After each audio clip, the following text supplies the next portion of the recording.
아브람의 아내 사레는 출산하지 못하였고 그에게 한 여종이 있으니 애굽 사람이요 이름은 하갈이라.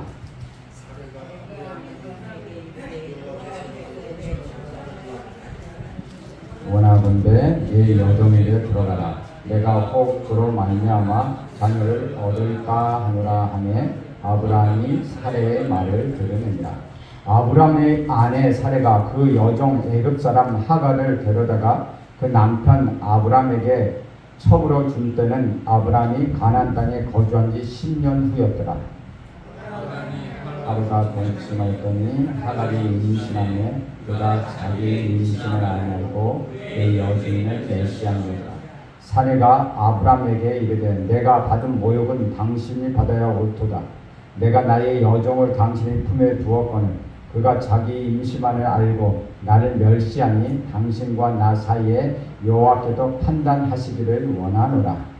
아브라함이 사레에게 이르되 당신의 여종은 당신의 수중에 있으니 당신의 눈에 좋을 대로 그에게 행하라 하매 사레가 하갈을 학대하였더니 하갈이 사레 앞에서 도망하였더라. 아멘. 이것은 주님의 말씀입니다. 하나님은 다 알면서도 용서하시고 인간은 다 알면서도 죄를 짓습니다. 아무리 위대한 믿음의 사람이라고 하더라도 실수할 수 있으며 반복되는 죄를 지을 수도 있다는 것이 오늘 우리에게 주시는 메시지입니다. 인간은 누구를 막론하고 완전할 수는 없습니다. 그런 의미에서 사람에게 성자라는 말을 붙이는 것 합당하지 않습니다. 인간 모두는 용서를 받을 죄인일 뿐이기 때문입니다. 믿음의 사람 아브람도 실수를 수없이 반복했습니다. 그런 의미에서 고린도전서 10장 12절에는 그런즉 선줄로 생각하는 자는 넘어질까 조심하라는 말씀은 어떤 특정한 이에게만 주시는 말씀이 아니라 우리 모두에게 적용되는 말씀이라고 볼 수 있습니다. 우리 1절 말씀 함께 읽겠습니다. 시작. 아브람의 아내 사레는 출산하지 못하였고 그에게 한 여종이 있으니 애굽 사람이요 이름은 하갈이라. 아브람이 두려워서 떨 때에 하나님께서 나타나셔서 아브람아 두려워하지 말라. 나는 너의 방패여 너의 큰 상급이라고 말씀하시니 놀라운 영적 체험을 아브람은 하게 되었습니다. 그래서 아브람은 다시 믿음과 용기를 갖기 시작했죠. 하나님은 아브람을 밖으로 끌고 나가셔서 하늘에 셀 수 없는 수많은 별들을 보여주셨습니다.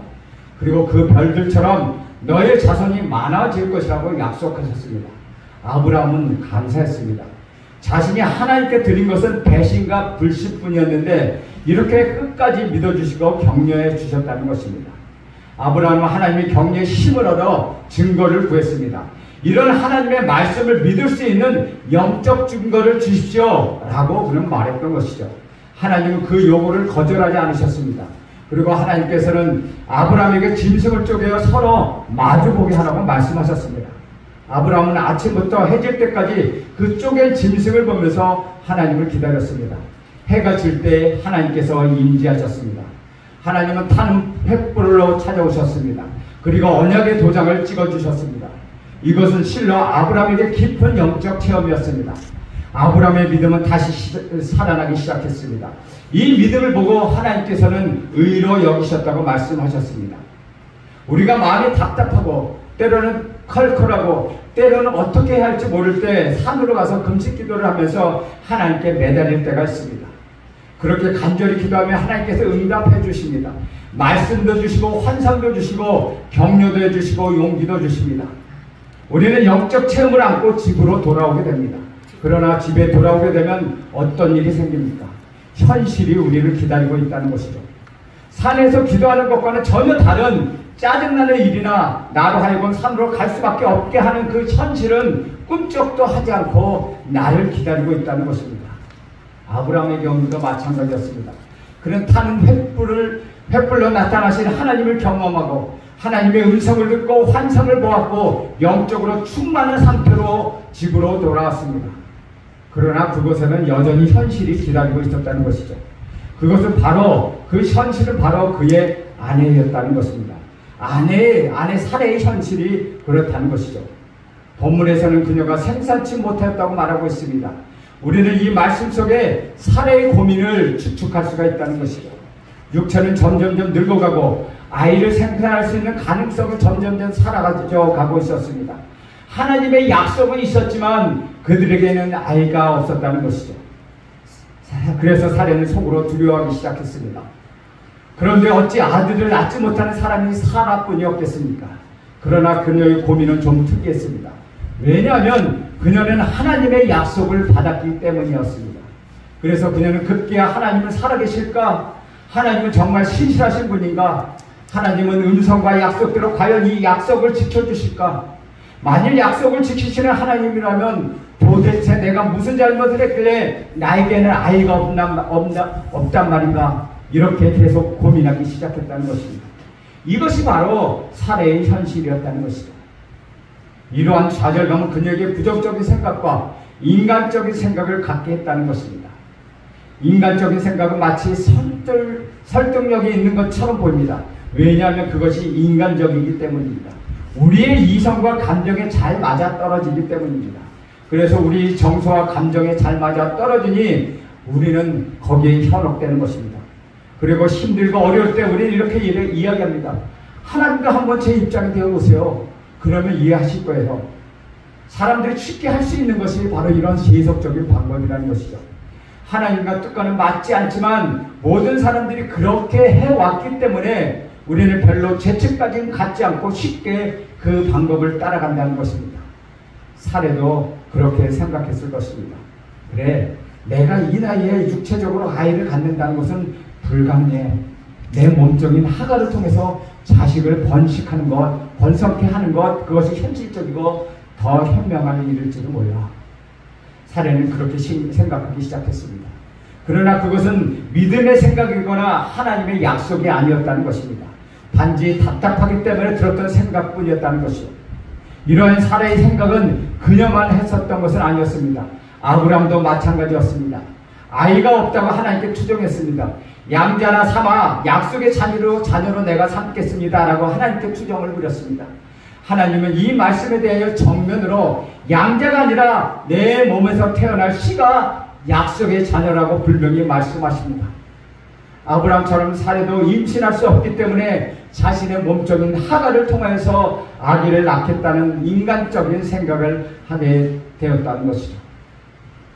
우리 2절 말씀 함께 읽겠습니다. 시작. 사례가 아브라함에게 이르되 여호와께서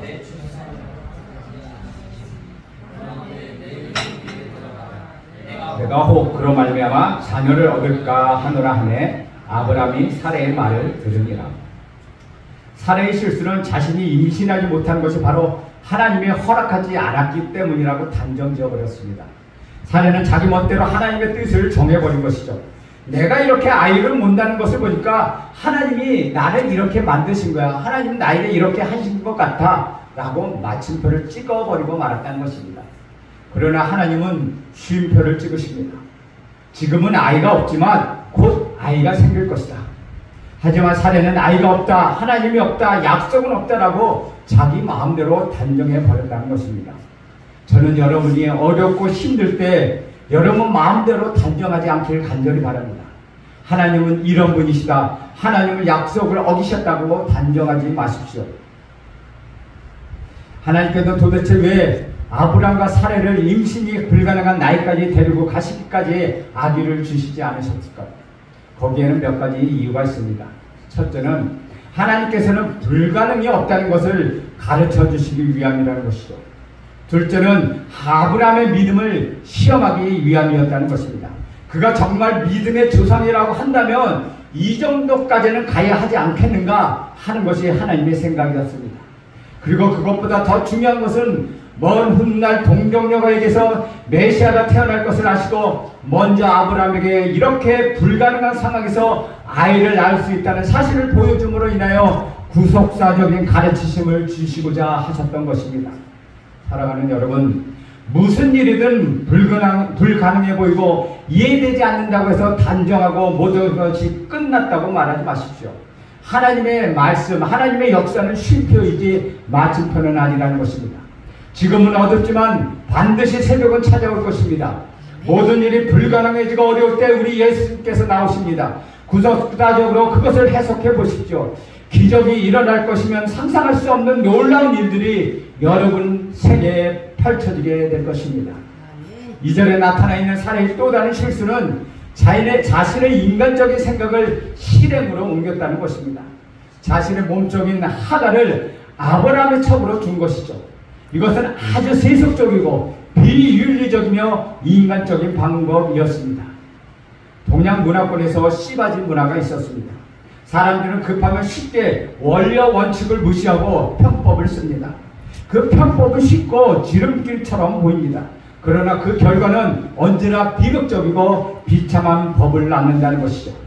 사례는 애굽에서 얻은 몸적 하갈을 통하여 임신하게 함으로 인하여 자기의 모든 문제와 불만과 갈등을 해결하려고 했습니다. 그러나 그것은 참으로 어리석은 선택이었다는 것이죠. 사례의 뜻대로 되지 않았습니다. 힘들고 어려울 때 감정적으로 일을 처리하게 되면은 사고가 생기게 되고 후회하게 된다는 것이죠. 지금의 사례는 극도로 불안하고 두려움에 사로잡혀 그녀는 판단력을 잃어버렸습니다. 어려울 때일수록 마음을 곧게 써야 한다는 것입니다. 사람이 급해지면 급해질수록 마음을 곧게 쓰지 않습니다. 사례의 실수 다음으로 이어지는 것은 아브라함의 실수였다는 것이죠. 아브라함은 사례가 고통과 극도의 불안과 상황에서 내뱉었던 이 말을 아무 생각 없이 동의하고 받아들였다는 것이죠. 만약 그가 온전한 믿음의 사람이었다면 사례의 제안을 거부해야 했을 것입니다. 왜냐하면 그녀는 그것이 그녀의 진실이 아니었기 때문입니다. 내 몸종을 통해 아이를 낳으십시오라는 말이 사례의 진실이 아니었다는 것이죠. 그것은 추종요 갈등의 표현이었다는 것입니다. 그는 아브라함은 이때 이렇게 말해야 합니다. 여보, 당신이 오죽했으면 그런 말을 하겠어. 우리 포기하지 맙시다. 절대로 그러면 안 돼요. 하나님의 약속을 믿고 우리 기다려 봅시다. 라고 그렇게 이야기했어야 된다는 것이죠.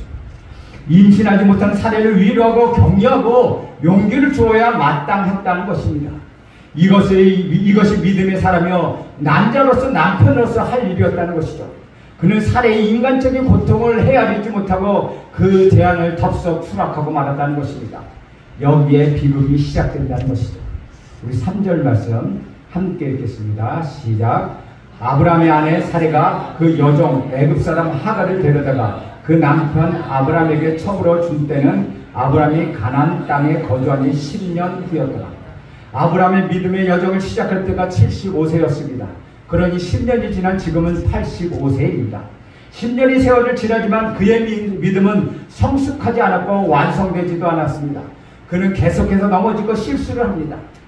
우리가 여기서 배우게 되는 것은 사람이 세월을 지나 나이가 든다 해도 성숙해지는 것은 아니라는 사실입니다.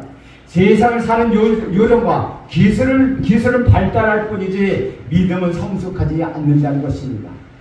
우리 4절 말씀도 함께 보겠습니다. 시작. 아브라함이 하갈과 동침하였더니 하갈이 임신하여 그가 자기 임신함을 알고 그의 여주인을 멸시합니다. 아브라함은 하갈과 동침하였고 쉽게 임신하게 되었습니다. 사례가 그렇게 하고 싶었던 임신이 하갈에게는 너무나도 쉽게 이루어졌습니다. 임신한 것을 알게 된 하갈은 어떻게 변했습니까? 사례의 몸종이었으나 사례의 주인의 위치로 군림하려고 하였습니다. 이것은 모든 인간들의 속성이라는 것이죠. 아기를 가졌다는 사실 때문에 여주인 노릇을 하려고 한 것입니다.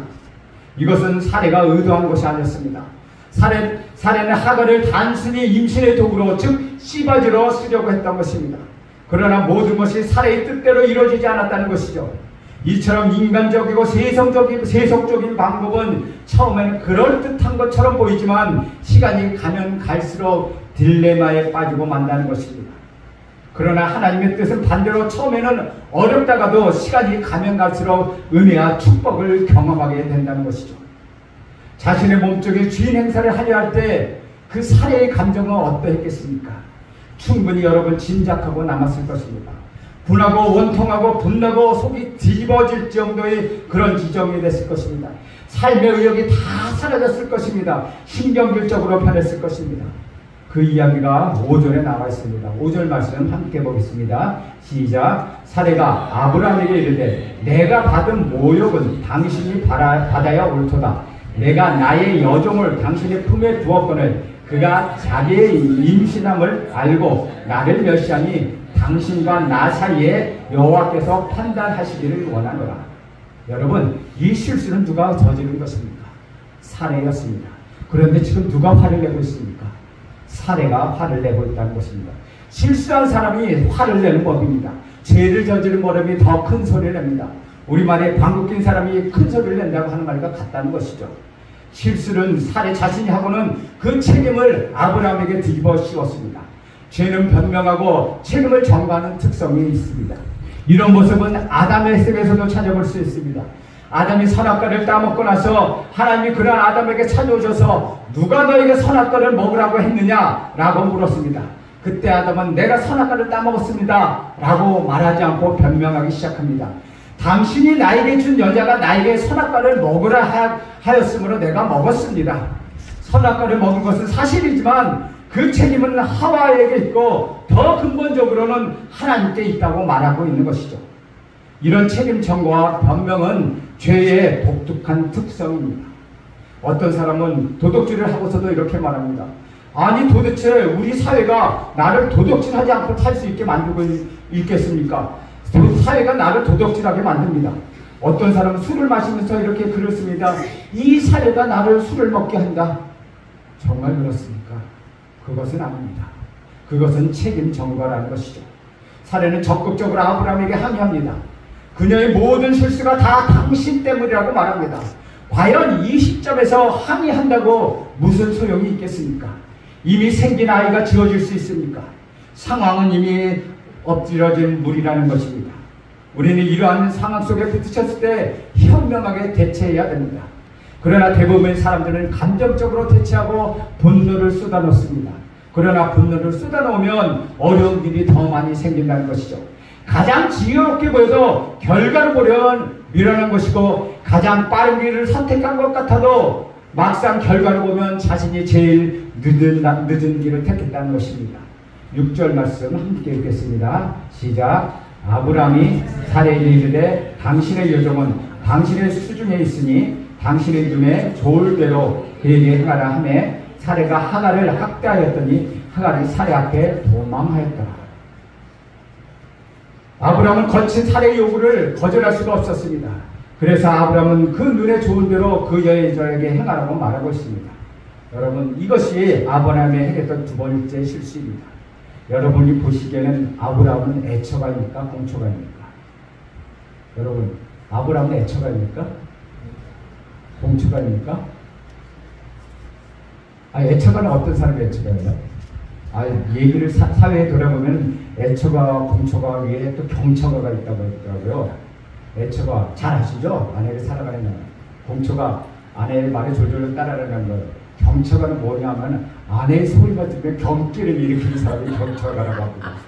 요새 사회에 경처가가 많다고 합니다. 하여튼 요번에 아래 사례를 보면은 아브라함을 보면 제가 보기에는 공처가 같아요. 사례가 무슨 말을 하면 무조건 따르고 사회가 화를 내면 무조건 그냥 잘못해서 그래 당신 마음대로 해 라고 하는 공처가라는 것입니다. 이런 아브라함은 두 번째 실수를 했다는 것입니다. 아브라함이 이미 사례가 몸종을 처분해 줄 때 거절했어야 했습니다. 그러나 이런 일이 그렇게 벌어진 상태에서 하갈을 또한 학대하지 말아야 됐다는 것이죠. 그럼에도 불구하고 아브라함은 사례와 같이 사례와 하갈이 싸울 때 사례의 편을 들어주었습니다. 하갈을 무참하게 버렸다는 것입니다. 하갈이 무슨 죄가 있습니까? 첫 단추를 잘못 끼면 계속 잘못 끼게 되어 있다는 것이죠. 아브라함뿐만 아니라 사례도 계속 실수를 저지릅니다. 그녀는 하갈을 학대하기 시작했습니다. 처음에 하갈을 아브라함의 처음으로 줄 때의 태도와는 전혀 다른 태도라는 것이죠. 하갈을 아브라함에게 준 것은 바로 사례 자신이었습니다. 그러나 하갈을 학대하지 말아야 했다는 것입니다. 그러나 사례는 복수하듯이 하갈을 학대하기 시작했습니다. 여러분, 하갈이 갈 곳이 어디 있겠습니까? 그녀는 사례를 떠났습니다. 이때 이스마엘의 나이가 14살의 이스마엘을 데리고 집을 떠나야 했던 하갈을 생각해 보십시오. 얼마나 막막하고 얼마나 기가 막힌 사실입니까? 사실 하갈은 그렇게 나이가 많지 않습니다. 기껏해야 10대 소년이었던, 그러니까 그때 임신해서 이스마엘을 낳았으니 지금 정도로 하면 30대 초반에 불과하다는 것입니다. 그런 하갈의 입장에서 모든 일을 계획하고서 책임을 다시 자기에게 돌리는 사례가 믿지만은 뒷짐을 지고 반감만 하고 있는 아브라함을 또한 얼마나 미웠겠습니까? 이것이 바로 인류의 역사라는 것입니다. 잘못된 시작은 잘못된 결과를 낳고 잘못된 결과는 무책임과 학대를 낳고 결국 그 학대는 그의 곁을 떠나게 만들었습니다. 하나님이 없는 세상을 도망가는 사람들로 가득 찬 세상입니다. 우리가 사는 이 세상은 끊임없이 도피하는 사람들로 가득 차 있는 세상이라는 것이죠. 아내는 학대하는 남편으로 도망가고 자식은 일만 하고 성공만 하려든 사랑하지 않는 부모로부터 도망칩니다. 학생은 실력 없는 선생으로부터 도망치고 노동자는 척추하는 주인으로 도망가며 백성들 주민들은 독재하는 정치가로부터 도망가고 있다는 것이죠. 이 세상은 모든 사람들을 피하고 도망다니고 있다는 것입니다. 이것이 1절부터 6절까지 메시지 전부입니다. 우리가 여기서 얻을 수 있는 교훈이 있습니다. 첫째는 누구든지 사람은 실수할 수도 있다는 것입니다. 성경 로마서 3장 10절 이하에 보면은 의인은 없고 하나도 없다고 말하고 있습니다. 아무리 믿음의 사람이라 할지라도 인간은 죄의 본성 때문에 어쩔 수 없이 실수하는 존재로 인정해야 한다는 것입니다. 하나님의 값없는 은혜가 아니면 어느 누구도 바로 설 수 없게 된다는 것이죠. 우리가 믿음의 경주를 끝까지 할 수 있는 이유는 우리가 실수하지 않고 완전하기 때문이 아니라는 것입니다. 우리가 실수하고 부족하지만 하나님이 우리를 붙잡고 계시기 때문에 그래서 우리는 끝까지 믿음의 경주를 할 수 있다는 것입니다. 하나님께서 아브라함을 믿음의 조상으로 삼으신 것은 그가 믿음이 완전하고 그의 믿음이 온전하고 그의 행동이 의롭기 때문이 아니라 그리고 그가 실수하지 않아서 때문이 아니라는 것이죠. 이렇게 형편없고 결정적인 실수를 했음에도 불구하고 하나님께서는 끝까지 그를 믿음의 사람으로 세워주셨다는 것입니다. 이것이 은혜입니다. 이것이 이 은혜로 인하여 우리가 믿음의 보좌 앞에 담대히 나갈 수 있는 것입니다. 사랑하는 여러분, 다른 사람이 실수를 한다고 하면은 그 실수를 관용하기를 바랍니다. 아내가 용서를 받을 수 없는 실수를 죄를 저질렀다 할지라도 용서해 주십시오. 여러분의 남편이 용서할 수 없는 죄를 지었다 할지라도 용서하고 포용해 주십시오. 그 까닭은 우리도 용서받은 죄인이기 때문입니다.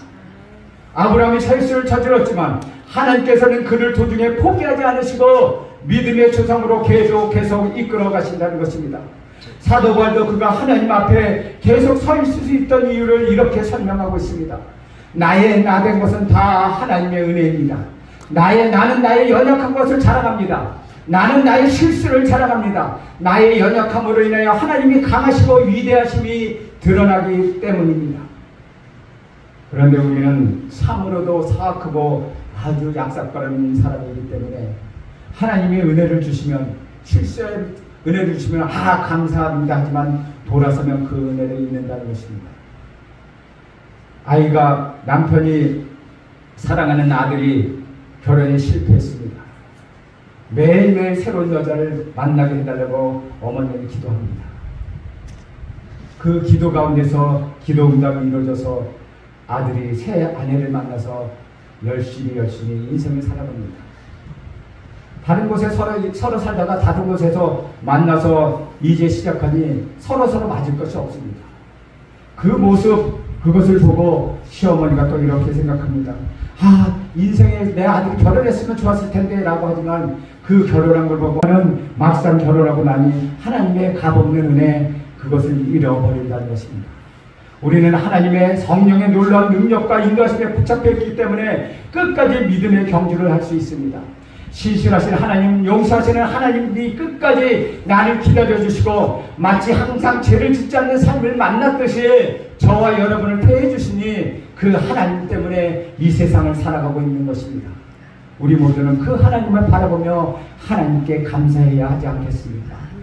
둘째, 이 사건에서 배우는 사실은 우리가 어렵고 힘들 때 인간적인 방법을 써서는 결코 안 된다는 것입니다. 세속적인 방법을 흉내서는 결코 안 되는 것입니다. 아브라함과 사례는 힘들고 어려울 때 하나님의 말씀을 붙잡기보다는 세상적인 방법을 통하여 양자를 삼으려 했고, 사례는 몸적인 하갈을 시켜서 아기를 얻으려고 했습니다. 그러나 이것은 모두 하나님의 방법, 하나님의 뜻이 아니었다는 것입니다. 어렵고 힘들 때 여러분 감정적으로 대처하지 마십시오. 손쉬운 인간적인 방법을 선택하지 마십시오. 그냥 그 고난을 견뎌내십시오. 고통을 당하십시오. 신앙의 위기는 한 번, 두 번만 찾아오지 않습니다. 신앙의 위기는 계속해서 찾아옵니다. 고통도 그렇게 계속해서 우리를 찾아옵니다. 하나님의 약속을 계속 믿고 나갈 것인가, 아니면 인간적인 방법을 통해 쉽게 갈 것인가 하는 이 두 가지 싸움은 우리 인생 속에서 계속되고 계속 찾아올 것입니다. 그럴 때마다 여러분 어려운 길을 택하십시오. 좁은 길을 택하십시오. 고통의 길이지만 하나님의 뜻을 택하십시오. 그것만이 여러분이 살아갈 수 있는 지름길이라는 것입니다. 아브라함이 인간적인 생각과 인간적인 방법을 택함으로 인하여 저지른 실수는 보통 실수가 아니라 우리 주님이 오실 때까지 겪어야 하는 고통이 되어버렸습니다. 그렇게 낳은 아들이 누구입니까? 이스마엘이었고 그는 바로 아랍인들의 조상이 되었다는 것입니다. 아랍 민족은 이스마엘의 후예이고 유대인은 이삭의 후예입니다. 이 민족은 지금도 원수지간처럼 지내고 있습니다. 만일 아브라함의 남편으로서의 아내의 사례를 충분히 사랑하고 처신을 잘했더라면 하갈은 감히 사례를 모욕하지 못했을 것입니다. 그렇다면 사라도 이스마엘을 자기 자식처럼 돌보고 키웠을지도 모릅니다. 그래서 오늘날 불공정적은 없었을지도 모릅니다. 아마도 인류의 역사가 달라졌을 것입니다. 그러나 참으로 안타까운 일입니다. 그러나 놀라운 것은 분노의 열과 수없이 맺힌 역사 가운데서도 우리 하나님은 구원의 역사를 이루어 가시고 계시다는 사실입니다. 셋째로 아브라함이 회복할 수 있는 엄청난 실수를 저질렀음에도 불구하고 하나님께서는 당신의 계획을 포기하지 않고 계속 밀고 나가신다는 것입니다. 인간의 실수는 하나님의 계획을 포기시킬 수 없습니다. 인간의 죄는 하나님의 사랑을 결코 막을 수 없습니다. 죄보다 더 큰 것은 하나님의 사랑입니다. 실수보다 더 큰 것, 그것이 하나님의 섭리이며 하나님의 계획입니다. 믿음의 사람도 실수할 수 있다는 사실, 그러나 믿음의 사람은 하나님의 은혜로 다시 일어선다는 사실을, 우리는 그 사실을 오늘 배울 수 있다는 것이죠. 약속의 말씀을 붙잡으십시오. 어렵고 힘들 때 인간적인 방법을 택하지 마십시오. 그냥 믿음으로 계속 나가십시오. 하나님의 약속과 축복이 반드시 나타날 것입니다. 하나님의 뜻은 막히지 않습니다. 하나님의 뜻은 결코 방해받지 않습니다. 여러분의 믿음이 바로 여기에 있다는 것입니다. 오히려 아브라함이 낙답한 순간마저 하나님의 계획이 진행되는 가운데 있었다는 것입니다. 그런 의미에서 여러분에게는 소망이 있다는 것입니다. 연약한 저와 여러분, 때로는 삶의 문제 앞에 실수할 수 있지만 하나님께서는 여전히 우리를 자녀 삼아 주신다는 사실, 여러분이 낙담한 그 순간에도 하나님은 여전히 여러분을 위하여 일하고 계시다는 사실은, 그 사실이 저와 여러분에게 희망이 되는 것입니다.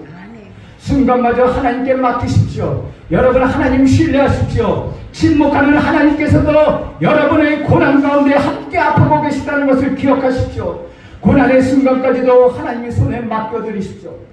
여러분의 삶의 여정 가운데 아브라함처럼 가정일을 잠시 멈추게 될지라도 여전히 하나님을 신뢰하고 하나님께 모두 맡겨드린다면 하나님이 그것을 이루어 주실 것입니다. 여러분의 인생 안에 기적이 펼쳐질 것입니다. 여러분의 인생 안에 여러분이 한 번도 맛보지 않은 은혜와 감격과 감동이 있을 것입니다. 그렇게 하나님 믿고 따라가는 저와 여러분에게 간절히 소원합니다. 기도하겠습니다. 하나님 아버지, 오늘 말씀하신 것처럼 믿음의 사람들로 실수함을 알게 하여 주신 것 감사합니다. 결코 내가 실수했다고 해서 낭망하지 않게 하시고 하나님으로 말미암아 다시 일어서는 믿음을 허락하여 주시옵소서. 그리하여 여전히 고난 가운데서도 하나님을 신뢰하며 침묵하시는 하나님께서도 여전히 우리를 위하여 아파하신다는 사실을 알게 하여 주시옵소서. 그러므로 하나님을 신뢰하고 모든 것을 맡겨드리며 나가는 우리 모두가 되게 하여 주시옵소서. 예수님의 이름으로 기도하옵나이다. 아멘.